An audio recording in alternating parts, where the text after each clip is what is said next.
हरिया भैया, खेत नहीं जलजीरा बना डाले हो। इसमें धान नहीं मछली पाल लो, मछली है। और बीज की जगह डाल दो चाय पत्ती। कड़क चाय की फसल उगेगी। तुम दोनों का भेजा भिगो दूं क्या है? मेरी फसल गई पानी में और तुम हंसी ठिठोली कर रहे हो भाई।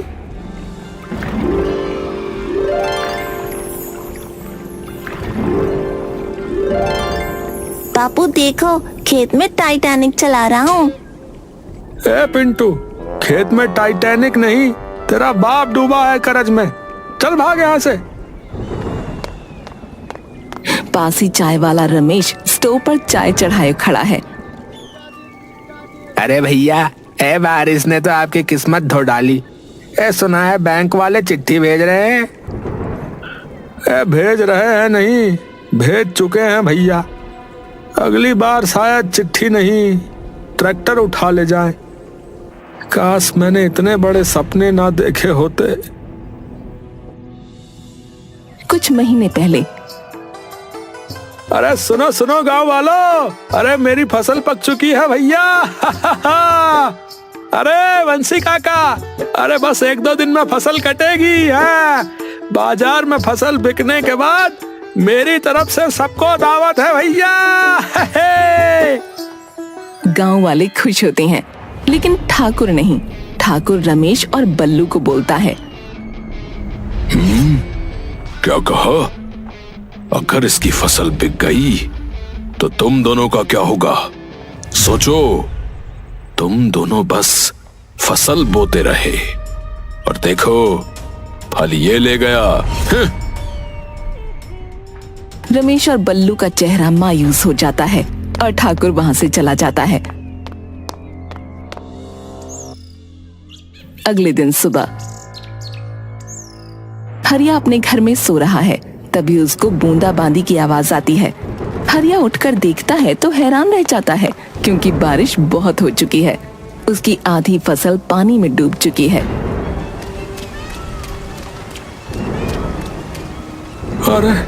अरे नहीं, अरे ये नहीं हो सकता।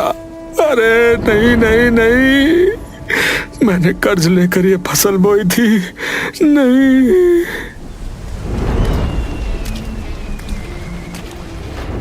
अरे हरिया, अरे चिंता ना कर भाई, भगवान के घर देर है पर अंधेर नहीं। इस बार फसल गई, अगली बार सब दुगना होगा भाई, है? हाँ ठाकुर जी, आपकी बातों में तो इतनी मिठास टपक रही है कि आपकी बातों के आगे तो चीनी फीकी पड़ जाएगी। हाँ। भैरव लाल के चेहरे पर हल्की चिढ़ साफ झलकती है। हरिया अपने टूटे फूटे खेत की मिट्टी हाथ में उठाकर देखता है। बारिश की बूंदें अब भी गिर रही हैं, जैसे आसमान भी उस पर तरस खा रहा हो। हे धरती मैया, अरे कुछ तो कर दो, वरना अब हल नहीं। अब की बार मैं ही बिखर जाऊंगा, बता रहा हूँ। अचानक आसमान से एक चमकदार रोशनी जमीन को हल्का छूती है, पर सब इसे बिजली समझकर नजरअंदाज करते हैं। हरिया के खेत के एक कोने में छोटा सा गड्ढा बन चुका है, लेकिन अब तक किसी की नजर उस पर नहीं गई। गर्मी तेज है। हरिया का मिट्टी का घर, बाहर टूटी खटिया, बगल में पुराना बैल और एक रस्सी पर सूखते कपड़े। उसकी बीवी गीता पतली सी रोटी बना रही है। जब देखो तभी यही हाल, न दाल न नमक, ऊपर से तुम हो जैसे कोई कर्जा खींचने वाली मशीन। अरे भाग्यवान, अब मैं क्या करूं बताओ, हैं? अरे फसल गई पानी में, बीज गया कीचड़ में और आत्मा गई बैंकों में। तभी दरवाजे पर जोर की दस्तक होती है। अबे कौन है?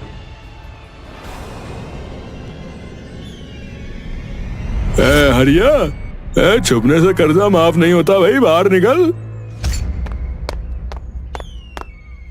अरे राम भरोसे भैया, अरे थोड़ा वक्त दे दो, हालत देखो क्या हो रही है। अरे हालत नहीं देखता बैंक भैया, अगली बार ट्रैक्टर ले जाएंगे बता रहे। हाँ, इस बार तू जा अपनी साइकिल पे ही। हाँ, और वो जो बैल वाला है ना, वो भी काफी हेल्दी लग रहा है, बैंक में बेच देंगे। हाँ, बैल को मत घूरो बता रहा हूँ, वो भी तुम्हें बुरा कहने लगेगा नहीं तो। हाँ बैल बोलेगा कर्जा तूने लिया, काटा मैं जाऊं। हाँ भाई, 1 हफ्ते का वक्त है, नहीं चुकाया तो सब उठा के ले जाएंगे बता रहे भैया। घर, बैल, खटिया, और अगर ज्यादा बोलोगे तो बीबी का चूल्हा भी। हाँ, गीता गुस्से से बेलन उठाकर दरवाजे की तरफ आती है। ओए राम भरोसे, ज्यादा हाँकने लगे तो इसी बेलन से लोन की किस्त निकाल दूंगी। अरे भाग्यवान, तू तो सरकार से भी तेज बेलन चलाती है। याद रखना हरिया, खेत गया अब घर जाएगा। हाँ, और अगली बार बेलन नहीं बुलडोजर लाएंगे। हाँ, तीनों निकल जाते हैं। हरिया की आंखें भर आती हैं। तुम चिंता मत करो जी, भगवान बड़ा है, कोई ना कोई रास्ता निकाल देगा। अरे रास्ता अब सिर्फ एक ही है राम, या तो चमत्कार हो जाए या फिर मैं। सूरज ढल रहा है। हरिया की आंखों में थकावट और हाथों में हल है। फटे कपड़े, पसीने से तरबतर। खेत एकदम नया जोता गया है, साफ मिट्टी की लकीरें, कुछ जगहों पर नए बीज। अरे राम, सब कुछ बेच दिया, बैल, घर का बर्तन, यहाँ तक कि छोटू की साइकिल भी। अब अगर इस बार भी फसल ना हुई तो। तभी आसमान में काले बादल उमड़ने लगते हैं, तेज हवा चलने लगती है। हरिया घबराकर ऊपर देखता है। अरे अरे नहीं नहीं भगवान, अरे नहीं, अरे अब की बार मत करना राम जी, अब की बार नहीं। बिजली चमकती है, जोरदार बारिश शुरू हो जाती है। खेत की मिट्टी बहने लगती है। हरिया अपने बीज बचाने की कोशिश करता है, लेकिन तेज बारिश में फिसलकर कीचड़ में गिर जाता है। अरे अरे प्रभु, क्यों करते हो मेरे साथ ये सब, क्यों होता है? अरे अरे मजा आता है क्या भगवान? अरे गरीब को रुला के मजा आता है क्या? मैंने कुछ नहीं मांगा प्रभु, अरे ना महल मांगा, ना गाड़ी मांगी, बस एक फसल मांगी, एक फसल, ताकि छोटू को 2 रोटी खिला सकूं भगवान। वो घुटनों के बल गिर पड़ता है, जमीन को पकड़कर रोने लगता है। सब कुछ चला गया प्रभु, सब कुछ चला गया। राम, अब क्या बचा है मेरे पास? क्या बचा है मेरे पास? बोलो, क्या बचा है मेरे पास? धीरे धीरे बारिश कम होती है और वो अचानक हल्की सी चमक महसूस करता है। मिट्टी के एक हिस्से में कुछ चमक रहा है। हरिया झट से नजरें साफ करता है, कीचड़ हटाता है और देखता है वहां एक छोटा हीरा पड़ा है। ये क्या है भाई? वो आसपास ध्यान से देखने लगता है। खेत की हर लकीर में, हर कोने में छोटे छोटे चमचमाते हीरे। ये फिर से? उसके होंठ कांपते हैं, आंखों से आंसू निकलते हैं, इस बार खुशी के।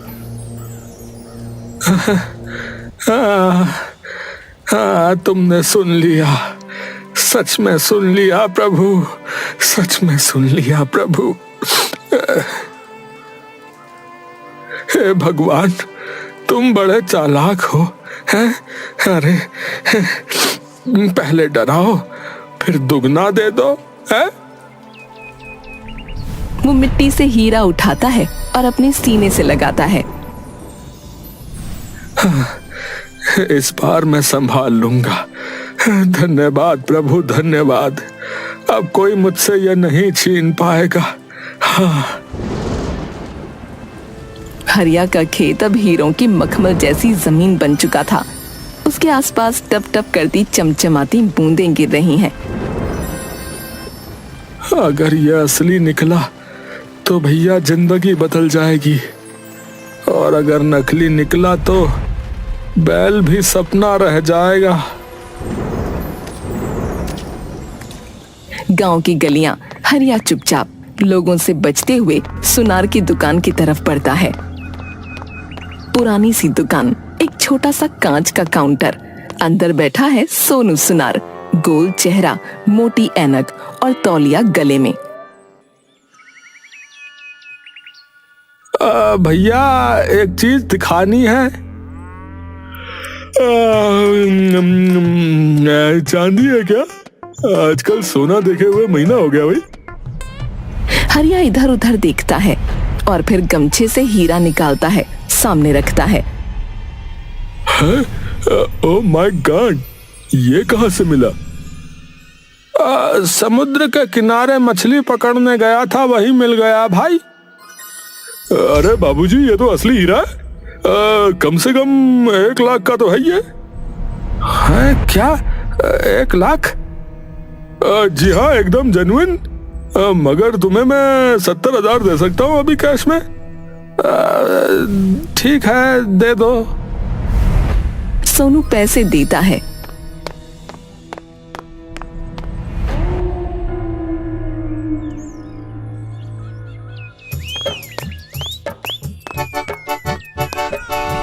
हर बार वो पैसे लेकर पहले कर्ज चुकाता, राम भरोसे को, फिर पिंकी को, घर की मरम्मत करवाता है।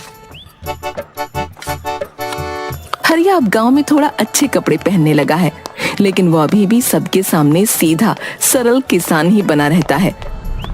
अरे बौजी की कसम, ये हरिया कुछ तो छुपा रहा है। हाँ, पहले जिसकी थाली में दाल नहीं थी, अब उसकी थाली में लड्डू आ गए। बहुत कुछ ज्यादा ही गड़बड़ है।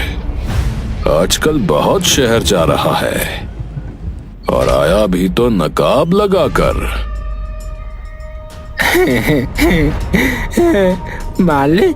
मालिक कहीं ये हीरे वीरे तो नहीं बेच रहा?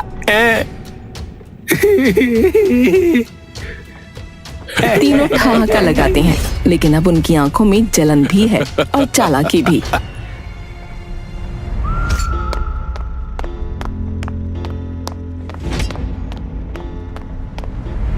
ए, सुन बे गोलू, और तू भी फंटू, हरिया के पीछे का सच पता करना है। मतलब जासूसी है? मिशन हीरा शुरू करें? इधर देखो जोक स्टार्स, उस हरिया के पास अचानक इतने पैसे कैसे आ गए, ये जानना है, समझे? वो रोज गांव से बाहर जाता है बदले हुए कपड़ों में, और लौटता है पैसा लेकर। कुछ तो बहुत बड़ा छुपा रहा है वो। अरे कल से उसकी पूछ बनेंगे हम, और इसकी जेब में झांकेंगे।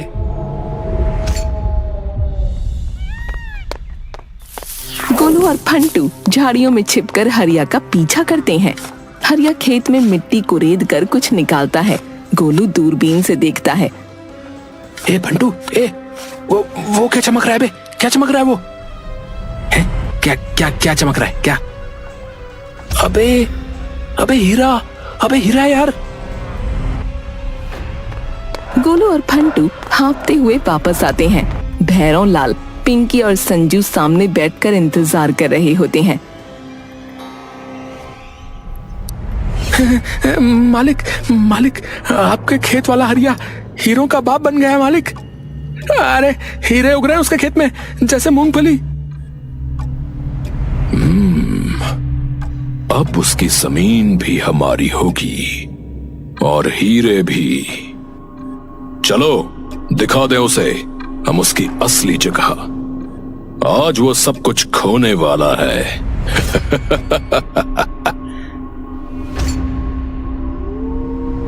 भैरव लाल की आंखों में घृणा और लालच साफ दिख रहा है। हरिया का घर साधारण है, एक छोटा सा छप्पर। अंदर हरिया घबराया बैठा है, हाथों में हीरों से भरा थैला छुपाए बैठा है। बाहर भारी कदमों की आवाज होती है। अचानक दरवाजा धड़ाम से खुलता है। पुलिस वाले और गांव वाले घेर लेते हैं। अरे हरिया, तुझे हमसे कुछ छुपाना नहीं चाहिए। हरिया कांपते हुए उठता है। गांव वाले और पुलिस वाले उसे घेर लेते हैं। क्या समझता है तू खुद को? तूने कैसे सबको धोखा दिया? ये जो तुमने चुपके से हीरे जमा किए हैं, वो हमें वापस चाहिए, समझा? हरिया घबराया हुआ है, लेकिन फिर भी मजबूती से बोलता है।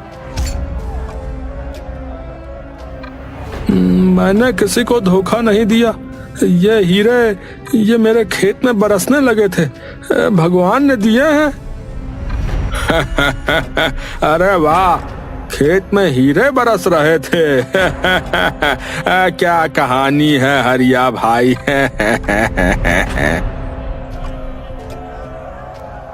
गांव वाले जोर जोर से हंसते हैं। अरे ये कोई बचकानी बात तो नहीं चलेंगी, समझा? तू चुपके से हीरे चुरा कर बेच रहा था, और अब हमें तो अपनी मुसीबत का जिम्मेदार नहीं ठहरा सकता। हरिया का चेहरा सफेद पड़ जाता है। वो हाथ जोड़कर कहता है, अरे मुझ पर विश्वास करो, ये हीरे सच में मेरे खेतों में बरसे थे। मैंने किसी से कुछ नहीं चुराया। भैरव लाल खींचकर उसकी तरफ आता है। अगर तू सही है तो फिर ये हीरे तुझे वापस देने होंगे, या फिर हम तुझे हरियाणा पुलिस के हवाले करेंगे, समझा? ताकि तेरी सजा तय हो सके, समझा? हरिया की आंखों में डर है, लेकिन वो समझ नहीं पाता कि क्या करे। वो घर से हीरे निकालता है और भैरव लाल की ओर बढ़ाता है। गांव वाले धीरे धीरे हीरे लेकर बाहर जाने लगते हैं। भैरव लाल उन सबको देख रहा है और उसकी आंखों में एक खौफनाक जीत का भाव है। अब से तुम इस गांव में कुछ भी नहीं रहोगे। ये तुम्हारी सजा है हरिया भाई। हरिया के चेहरे पर शिकन और दर्द साफ दिख रहा है, लेकिन वो चुप रहता है। भैरव लाल के चेहरे पर जीत की गहरी मुस्कान उभरती है। अब तू कभी भी वापस उठकर खड़ा नहीं हो पाएगा हरिया। तेरा ये सपना टूट चुका है। फिर से गांव वाले मस्ती में अपने अपने रास्तों पर जाने लगते हैं और हरिया अकेला खड़ा रहता है। उसकी आंखों में खालीपन और टूटे हुए सपने का खौफ है। सूरज उगते हुए दिखता है। हरिया खड़ा है, लेकिन अब उसकी आंखों में किसी तरह की उम्मीद की चमक नहीं। उसके हाथों में खाली थैला है। कोई फसल नहीं है और उसने पूरी मेहनत से लगाई गई नई फसल को फिर से सूखा और बेमुरब्बत बारिश के कारण खो दिया है।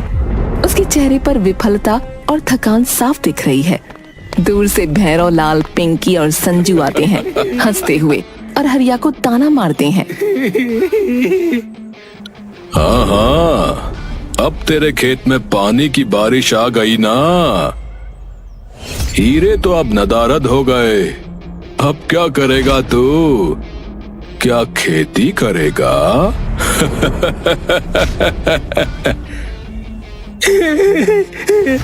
अब तो तुझे कहीं भी खड़ा होते देख हमें मजा आता है। हरिया भाई, वैसे क्या तुझे लगता था कि हरिया बनके तू अमीर हो जाएगा? बोल बोल। अचानक एक सुबह जब सूरज की रोशनी खेतों में फैल रही होती है, हरिया अपने खेत में कुछ खोदी हुई मिट्टी देखता है। वो हैरान होकर रुक जाता है। अरे राम जी, ये क्या है? और पाता है कि एक गहरा गड्ढा उसके खेत के बीचों बीच बन गया है। गड्ढे के अंदर चमकते हुए हीरे बिखरे पड़े हैं, जो बारिश के दौरान जमा हो गए थे। हरिया की आंखों में विस्मय और अविश्वास है और उस गहरे गड्ढे में झांकता है। उसके अंदर हीरे पूरी तरह से सजे हुए हैं, मानो कोई खजाना हो। कुछ महीने पहले जब बारिश हो रही थी, उसी समय हरिया अपने खेतों में काम कर रहा था। अचानक खेत में बारिश के पानी के साथ हीरे गिरने लगे थे। वो उन हीरों को देखता है, पर वो ये नहीं समझ पाता कि ये आखिर है क्या। उसके बाद उसने उन हीरों को खेत में छुपा दिया था।